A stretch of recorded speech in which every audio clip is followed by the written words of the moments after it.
helping students and healthcare professionals not just survive, but thrive with a purpose. This is the CMDA Student Pulse podcast with your host, Bill Reichart, National Director of CMDA Campus Ministries. Well, welcome to another episode of CMDA's Student Pulse podcast. I'm Bill Reichart, National Director for Campus and Community Ministries here at CMDA. And my guest today is Dr. Cara Buskmiller. Cara Buskmiller graduated from Thomas Aquinas College and received her medical degree from Texas A&M, completed her OB-GYN residency at St. Louis University, and her experience in that prompted her to start Conscience in Residency, which we're going to talk about a little bit more in just a minute. But just to round out her CV a bit, Dr. Buskmiller completed maternal fetal medicine at UT Houston and is now the prenatal surgery fellow in Houston, Texas, and she's the director of research at the American Association of Pro-Life OB-GYNs. So, Cara, thank you so much for being a part of our conversation today.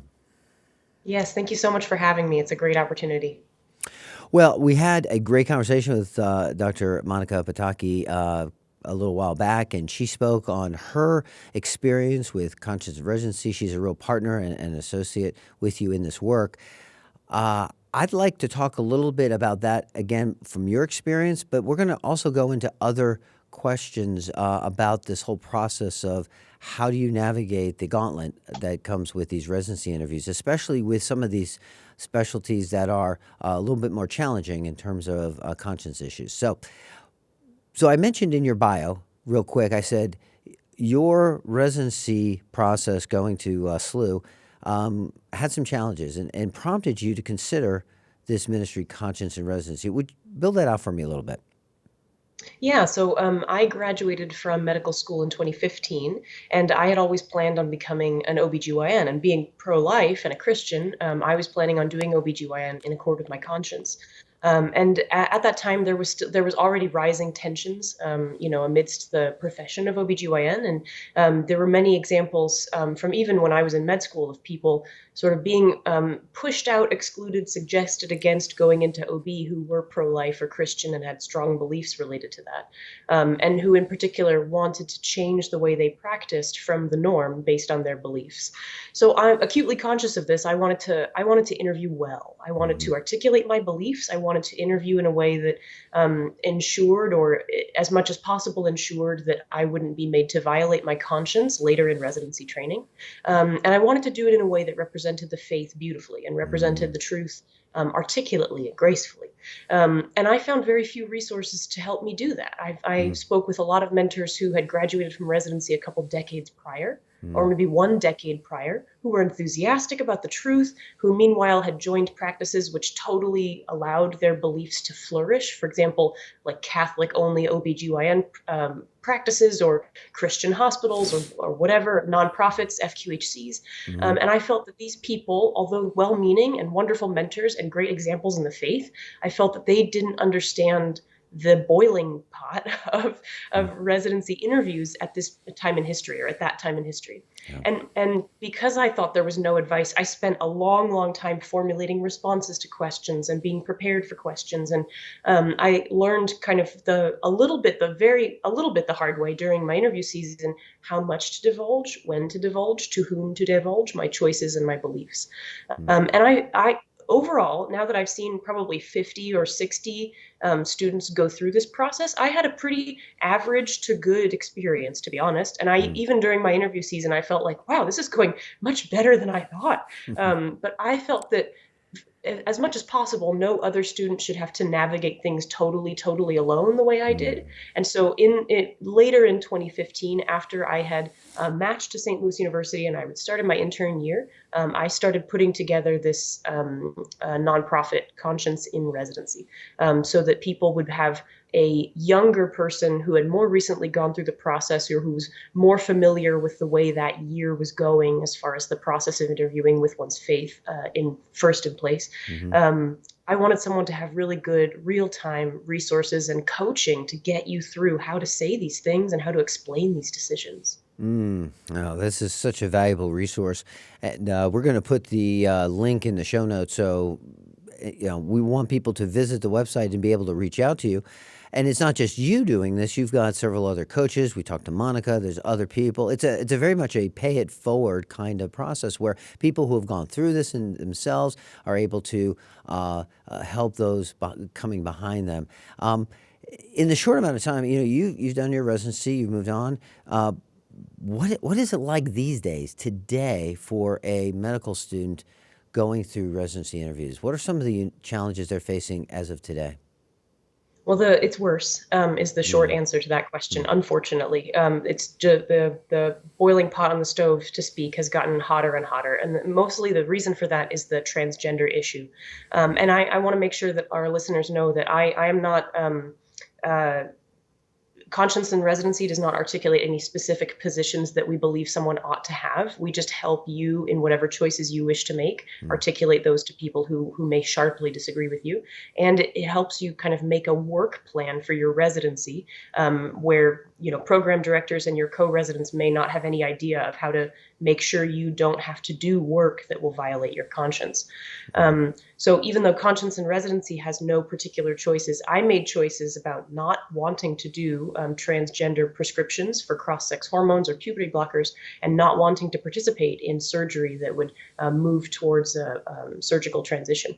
So that was relatively easy for me to navigate because there was not a lot of that going on in mm. 2015. There were a few Right. select centers in this country. Now, especially medical transition and especially in pediatrics residencies, has jumped off the charts, way off the charts. For Mhm. myself, REI rotations, the endocrinology aspect and the pediatric adolescent gyne, was mostly contraception and infertility. And now a lot of that is transgender medicine. So actually, we're seeing a huge uptick in the number of peds applicants and psych applicants that speak Mm, to us. In the mm, recent past, or when we started Conscience in Residency, it was 90% OBGYN applicants and mhm, 10% family medicine applicants, and a very small, maybe 1% internal med, one person. And now it's relatively maybe a third, still a little bit mm, overrepresented OBGYN, but it's a lot of pediatrics and psych. And we just have to help them navigate, again, just the way their OB colleagues have been doing, mhm. gracefully explain how they personally wish to avoid doing things, although they will continue to be a functional resident and a good doctor. Yeah, it used to be if you were going in certain specialties, especially around the life issue abortion, that you had to. This was a concern, but with the transgender issue, it's really encapsulating so many specialties. Ones that Correct. one might Yeah. even not even think are on the table, but it really has. Everybody is going to be impacted in this. So, with that in mind, let's talk about some practical tips, some advice, some things. You would coach as somebody would call Conscience in Residency. You'd strike up a conversation. You begin to have that interaction. What would you say to a student as they're preparing? What would you advise them to? How would you advise them to prepare for their residency interviews? Right. So if you reach out to Conscience in Residency for coaching, first of all, it's completely free. Mm, And we remain a resource to you throughout the rest of your professional development. So you can reach out to us during the interview season or beforehand to figure out how many programs or which programs to apply to. And then we remain a resource to you throughout residency. And we hope that you kind of, again, pay it forward, as you mentioned, and hmm either send people to us or help us with coaching. Because our philosophy is kind of, we want to replace the ranks with people who have more up-to-date knowledge about the interview season and that dynamic. But if you reach out to Conscience in Residency to receive coaching, typically we do that over the phone because there's so much nuance that has to go into those conversations. And as much as you are comfortable, you can share with us kind of, where are you academically? How competitive are you as an applicant? hmm Because how many poker chips you have to play with really hmm makes a difference as far as what you can negotiate and how much power you have to say, well, I would like my resume to look like this. hmm Instead of, if you are really you struggled academically or you're going to have a hard time, we might suggest different places for you so that your conscience will be safe. Because fundamentally, that is the most important aspect, because that's what we will be asked at on the day of judgment, not about, did we go to Harvard, Yale, or get this or that hmm accomplishment. So we kind of, if you're comfortable sharing that with your coach, you can. hmm You do not have to share step scores, for example. I don't think we work on that kind of point to point basis, hmm but we will make suggestions about how, if you're a strong academic candidate, you know, um, setting a net that's perhaps more ambitious might be realistic. If you feel you're not as competitive a candidate for your chosen specialty, right? And that's a nuanced thing as well. Different specialties have different certain cutoffs and things like that. Then you may want to focus more on smaller community-based programs. Once we have that kind of conversation and an understanding of what you want for your future and where you want your future, what region of the country, for example, then we start to talk about what are your choices going to be in accord with your beliefs and your understanding of the way that the human body works. What are you choosing to do and not do? And again, we do this in a very open way. We want to help you defend your conscience. We are not in it to try and convince you of doing extra things or doing less things or whatever. Right. And then we try to help you formulate a way to understand and articulate this in interviews. So, for example, a few core things that we talk about with everyone, is to approach an interview with many reasons why you want to go to that program. For example, if you're going to a Christian hospital or a Catholic hospital, you don't want to go right into the interview and they ask you, well, why are you here at St. Elsewhere? And you say, well, I want to protect my conscience. I'm here because I just don't want to do anything that violates my conscience. It's a great reason, but it's not probably at the top of what they want to hear, right? They want to hear, well, I'm here for your FQHC. I really want to work in that in the future. I'm here for your patient population. I'm here because this is a great area for families. I'm here because you have a great robotics surgery program. I'm here because X, Y, Z. You want to make sure that if they are thinking of adding you to their intern class, they want interns that are really enthused to be there for the whole program that they've built. You also want to come into the interview with an attitude of humility, right? You are, in this example of who we're coaching, you're a fourth-year med student, and the residency turns you from a med student into an attending, which is an enormous metamorphosis. And you, as the student, don't want to come in and say, I know what's best for women's healthcare. I know what's best for people with gender dysphoria. Because in truth, your church might, your faith might, your mind might, but your soul doesn't, your emotions don't, your empathy doesn't. You don't have experience with that unless you're, in a special category. Most of us typically don't walk into residency with a lot of experience. So having an attitude of humility really helps. And having an attitude of humility doesn't mean you say, well, I don't know, my faith might be wrong, but I really want to try this. It doesn't mean that you promise that you're going to convert or that you believe your beliefs are fallible. It just means I don't know everything about this topic, but I'm not quite comfortable yet with doing this type of therapy. I'd like to observe and learn, and in that observation, I don't want to dump work on other residents, but I'm interested in a program that will walk with me from where I'm at. That's a statement that is very humble. It doesn't assert more than you can as a med student, and yet it says to the program, look, I'm not going to walk in on day one and be prescribing cross-sex hormones or puberty blockers. I want you to know before I match who I am, so I'm not baiting and switching you. That's another thing we really encourage people to avoid at Conscience in Residency. As I said, you remain free as someone who gets coaching to do absolutely whatever you like. And we've had a couple people who just choose not to disclose what they are, who they are, what they're choosing. And those people, I think, have a good reasoning for that decision. They're like, I'm so much more than the things I'm saying no to. And that's true. You are you made it through med school. You made it into med school. You are a full-rounded person. You have a faith. You have a life. You have a family. You're so much more than the things you're saying no to. And it's important that you represent all the beauty that you are in addition to the things that you choose not to do.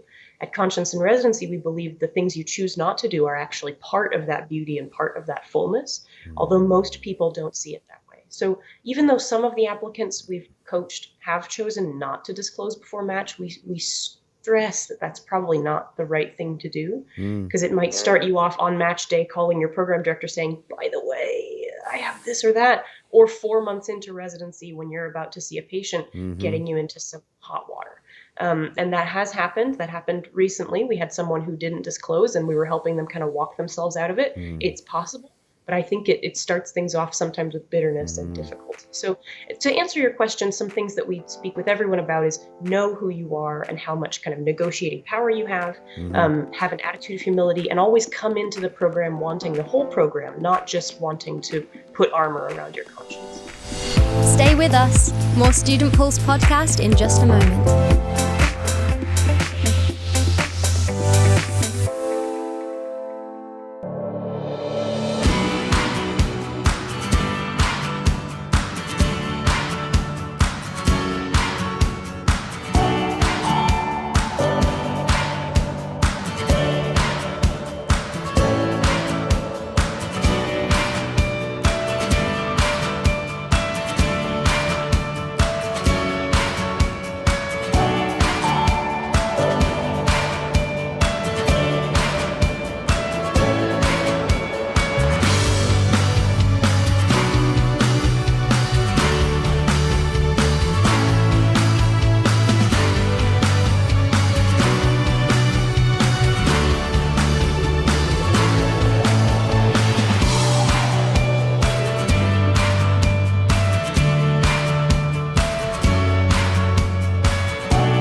sometimes Christianity gets trained out of you during medical school.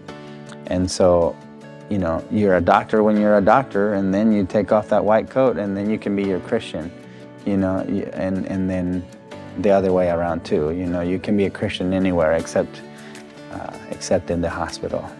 There's hostility in how you practice medicine, and what you can and cannot do, and what you should do in terms of abortion, in terms of homosexuality, in terms of fertility advice for unmarried couples. So there is hostility. And some of the great ways that CMDA can help in that aspect is through the ethical statements that we have that can be at least a good source of information for Christian doctors. The mentorship that I've gotten through CMDA from pre-med, medical school, and residency, it has been so valuable that I have it as one of my top things to do once I'm out of residency, to do that for others, to take on pre-med students, to take on medical students, and to show them that it is possible to keep your faith throughout, and that there is a big community of believers, of believing doctors through CMDA that will encourage them, that will provide support.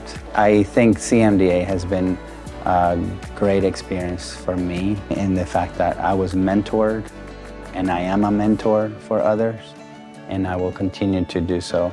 And CMDA provides a great pipeline of students, residents, and then seasoned physicians that have been out there. That is just so wonderful to have. I can just imagine how many students will benefit from this kind of discussion, to have someone like yourself who, again, has the experience, who's gone through it, who can speak with that kind of authority, has that platform. I know you offer, you have a list of some schools too, programs I should say, that are friendly and people can be aware of. I know CMDA does as well. I think APLOG does. I think a bunch of organizations do help point students to those programs. What about the flip side? You mentioned this isn't just the interview season, that you're a part of a resident's life. It can go into their residency. What do you say to students that face this dilemma? They were given certain assurances, maybe something has changed on the ground, whatever the circumstances, and now they're in a situation where now they're being pressed upon to do something that they thought they made quite clear was not going to be within the purview of what they wanted to engage with. And so, speak to that issue a little bit, Cara. How do you coach through that? Right. Unfortunately, we have had that happen, not on as huge a scale as I think students fear, Okay. but we have had this happen on smaller scales and in nuances that the program director didn't anticipate would be a problem. So I think the first thing to encourage the student to do is to calm down as much as possible. This is extremely important, and their fears and their worry and their anxiety are all appropriate because, as I keep pointing out, your conscience is one of the most important things that you should keep, your integrity, throughout your medical training. However, the most important thing to remember is that, hopefully, if you're, part of CMDA and you're being helped by conscience in residency, you are aided by the fullness of the truth, who is not just a list of doctrines. He's a person. He loves you. He's all powerful. So the first thing to remember is that you are not alone. You have him, and then you also have people who have been through this before. The second thing to remember is that very likely this is a communication problem. This is just a mistake. It is not a malicious thing. It is sometimes, I'm not going to lie to you, sometimes it is very much trying to get the applicant or the resident to do something they don't want to do. But that too, we have ways of speaking around that. So the most important thing is that you meet with your program director and you not be alone. You have to have an advocate, an ombudsman, and someone with you, because you cannot witness these conversations alone, as they sometimes become extremely important. I don't say that to get your tinfoil hats out. I just say that for prudence sake. The next thing to speak about is you want to understand that as a resident, there are a lot of incentives for your program to keep you. And I'm speaking mostly about financial incentives. So they are incentivized by CMS, Center for Medicaid and Medicare. They are paid by them for you, and they keep some of those funds. If they lose you, they lose that, and until they replace you, they don't get that. So there are some incentives for them to keep you. Remember, that's kind of the poker chips in your corner, so that you're not completely defenseless. You should not feel as though you have to comply, otherwise you're going to be fired. You are in a vulnerable position as a resident because that is sort of the job you need to become board certified, and it's very tough and very tricky, and sometimes very you could be uprooted if you have to go find another position. But 90% of the time, you do not have to do that. You should have a conversation with your program director and say, I'm sorry we didn't get to this. I didn't think that we would have to address this separately, but I want to go forward without doing XYZ, and here's the reason why. And just like we talked about at the beginning of my residency or during my interviews, that I want to be a good resident. I want to learn. I don't want to dump work on other people. I want to find a solution that will work for all of us if I'm choosing this. I think always having an attitude of a good resident who wants to be a team player helps in these conversations. Always being very self-aware, right? Not being ashamed of your beliefs, but being aware that actually all of our beliefs, mine, probably people listening, they do cause some inconvenience in the machine that is the residency. So being self-aware about that, and again, not being ashamed, but being factual about it really is helpful. And then finally, always being ready to learn and be held accountable for the things the residency wants to teach you. So if they want to teach you the American College of OBGYN's guidelines on second trimester termination of pregnancy, you learn that stuff. And I think it's important for people, especially Christians who might have a natural repugnance toward that kind of thing, to overcome our repugnance. Repugnance is not a sin. Repugnance doesn't mean we are personally sinning. It's just, it's a barometer to help us avoid sin, right? But sometimes that barometer gives you kind of false positives, and you say, okay, I hate this, but I'm going to do this because this is how God is making me a pro-life Christian doctor, or insert however you want to practice doctor. And so you overcome that repugnance, you study what you ought to do. And then I encourage people, again, every person has his or her conscience, but I encourage people that you are able to counsel completely on things, even if they are against your beliefs, even if you believe they're objectively sinful. And the reason why I tell people that you can counsel completely is not because I want you to be an accessory to evil. I don't want you to cooperate in evil. There's actually a whole nuanced conversation about cooperation in evil that we have. But it's because your counseling is actually better than anyone else's, right? You alone, the Christian resident alone, or the person who believes that XYZ, insert whatever is wrong, they will counsel completely about that, right? They will describe what abortion is. They will describe what transgender hormones do. They will tell you about the risks and about the permanence of those hormones, for example. Whereas other people might say, looks like you need this. This is what our guidelines are recommending. This is how the dose starts. This is how we monitor. And they'll give very important information. They won't counsel completely on risks and benefits. And so that's why I encourage the Catholics to counsel on tubal ligation. I encourage the Catholics to counsel on contraception. I encourage every Christian counsel on abortion, and counsel not to the extent where you're running behind in clinic, but counsel completely, and encourage your residency that you're not going to make everyone else talk to the people who want birth control or termination of pregnancy or transgender hormones. I think that goes a long way to helping people understand, okay, this resident isn't bigoted. They're not trying to get in the way. They are just trying to not do something themselves, but they won't get in the way of other people making their free choices. And again, that's not because we believe those choices are good, but it's because as a resident, your power to cause changes in those choices is extremely limited. Wow. Again, great counsel, good coaching.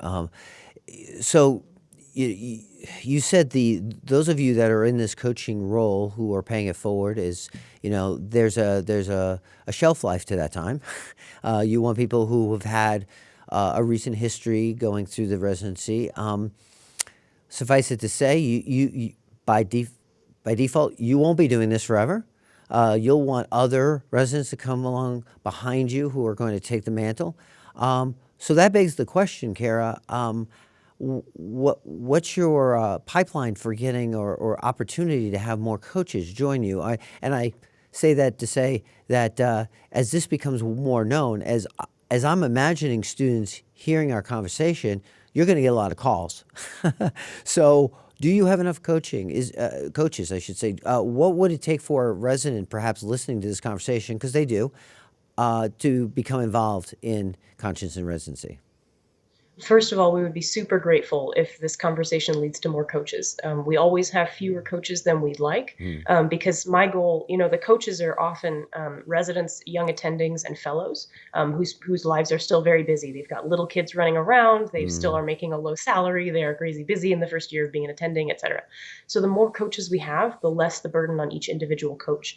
We do not compensate our coaches at this time. So that may be something we investigate in the future. That's a possibility, but right now this is a purely pay it forward, purely for the sake of a mission. If you do want to become a coach, you simply email conscience-in-residency@gmail.com, and that's conscience spelled out. It's C-O-N science. It's a very hard word to spell. in-residency@gmail.com, and you say, I'd like to be a coach. We are looking for people, especially in pediatrics, family medicine, internal medicine, and psychiatry, who have experience getting through residency without being made to do things. You don't have to be any particular flavor of Christian to be a coach. You do have to be able to sometimes pocket your own choices and focus on the student. This is about the student or about the resident who's receiving coaching. It's not about you. And it's sometimes tricky for people to do that because, if you're joining Conscience and Residency as a coach, you probably have pretty strong beliefs, but we ask you to simply pray for the student or resident if you find that, you think they're in moral trouble with their own choices, and simply help them make their own choices. It helps enough to sanctify the concept of conscience. It helps the student to protect their conscience. That helps them make good choices about their conscience in the future. So that would be my plea. If anyone is listening who is eligible to be a coach, you're eligible for coaching as on the interview trail as soon as you're done with the interview trail. And in fact, you are sometimes the most valuable coach because you are, I went to this place, they were terrible. I went to this place, they were great. I should have gone to this place. Others on the interview trail said it was great. So you are actually the most valuable coach. You're not less valuable because you're an intern. You're great. So please sign up. Typically, we have people coach no more than once a month. Typically, it's much less than that. So this is not going to be something you're spending every weekend doing. However, if a request comes in for coaching, often you'll spend a couple hours with that person on the phone. Typically just once. Most people have one conversation, then they might reach out by email to clarify a couple things. So it's not a super burdensome responsibility. Again, it's not compensated, but it adds so much value. And by doing this, we can really build up the network that already exists within CMDA and ACLOG, but knit the young people in these networks really close together and build a profession that cares about doing what's right. Stay with us. More Student Pulse podcast in just a moment.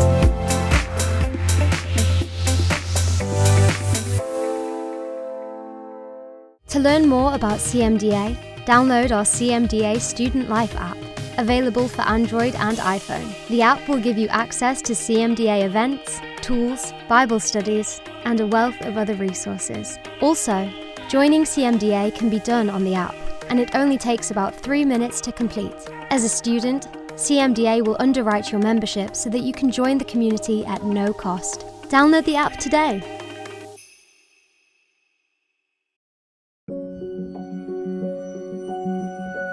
My husband and I are interested in long-term mission, and it's really been super exciting and encouraging just coming here and seeing other healthcare professionals and what they've been able to do and the difference that they've been able to make and how to actually make that difference sustainable for these different communities is just so encouraging. And I've been given ideas that I'd never even thought of previously. So it's wonderful to see what our future could look like. The biggest thing that the conference meant for me is just encouragement and inspiration to see what other people are doing. As a medical student, you often get sort of insulated and you're in your studies, and you can kind of lose track of why you went to medical school in the first place, I think.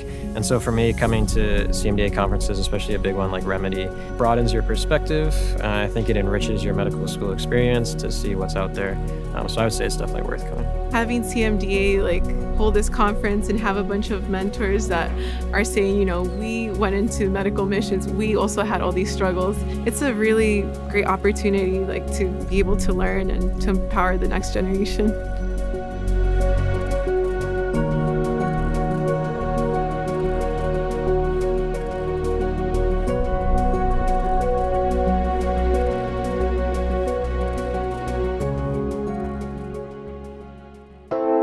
Well, again, I hope you get a lot of responses on the coaching side, on the student side.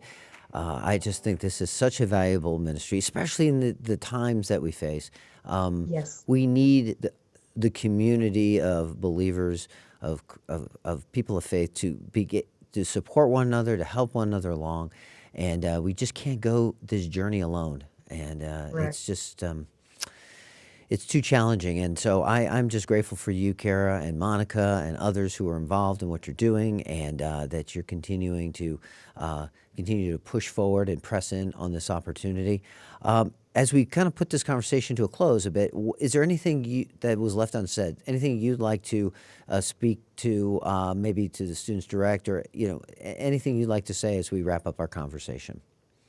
I think if your listeners have a chance, they might have listened to this whole thing and said, well, that would have been useful when I was a whatever, or maybe that'll be useful to me in like 5 or 10 years. Don't forget about us. Tell your parents, tell your church, tell whoever, because the more people who know about the name, the more people who can say to their niece who's in med school or whatever, hey, I heard about XYZ. And your small ability just to spread the name. I'm not asking for donations. I'm just asking for us to be a little bit better known, because I think, unfortunately, sometimes we reach people after it would have been helpful. Yeah, this whole conversation has got me thinking about another different level, which is outside the scope of your ministry, but I'm thinking about these undergraduate students, also the challenges they're facing in the medical school interviews that they're going to embark on. That's right. And we're hearing stories about that too being very challenging in its own way.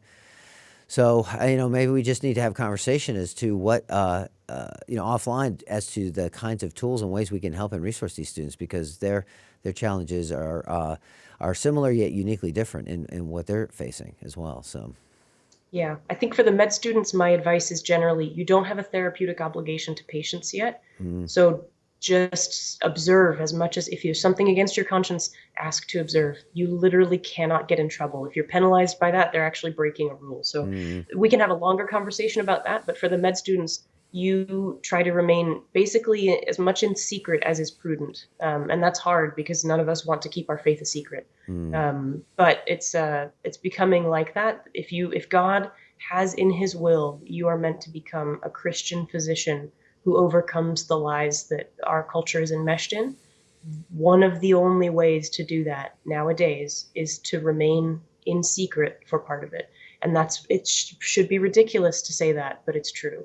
And so we imitate some of the early saints who, for the sake of their families, didn't, submit to the lions, for example. Some did, but some chose not to for other good reasons. And that may be your path into and through med school, so that God can achieve his good through you.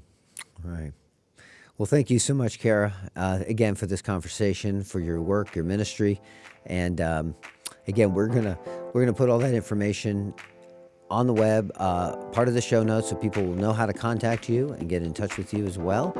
And again, I just want to thank you for being part of our CMDA Student Pulse podcast. Thank you. Thank you so much for having me. Thanks for watching. We'll see you next time. CMDA's Student Pulse podcast is a production of the Christian Medical and Dental Associations. The opinions expressed by guests on this podcast are not necessarily endorsed by the organization. CMDA is non-partisan and does not endorse political parties or candidates for public office. The views expressed on Student Pulse podcast reflect judgments regarding principles and values held by CMDA and its members.